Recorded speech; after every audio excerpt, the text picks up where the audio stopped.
Workflow at a standstill because of the Bugsplat.dll DLL. I'm Sophie Chen, a senior Windows support engineer.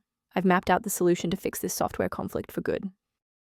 Before we get started with Bugsplat utility, you may want to try the diagnostic path below to ensure your system is properly synchronized. This DLL file is a 32-bit crash reporting library.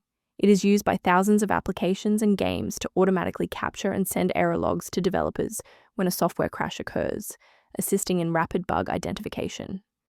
Let's transition to the solution, starting with the official Microsoft redistributable. This error typically means a core application file is missing from Bugsplat. Reinstall the official Bugsplat package to restore the Bugsplat utility DLL. If you are still encountering the error after following the official setup, it's time to investigate the underlying system architecture. A quick system restart is a practical way to ensure that all shared libraries, including the Bugsplat utility, are being loaded correctly into the current session's memory. To keep this tutorial handy, make sure to bookmark it or hit like button before you reboot. It saves you from having to look for the video again once you're back online.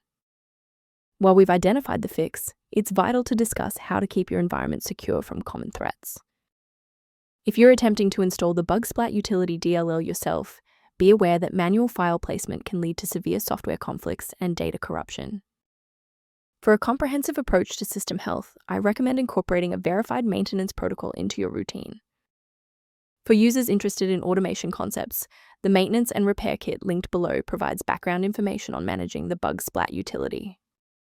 Your feedback is valuable. If this fix got the Bugsplat utility working for you, please like the video and subscribe to stay informed on maintaining a secure environment.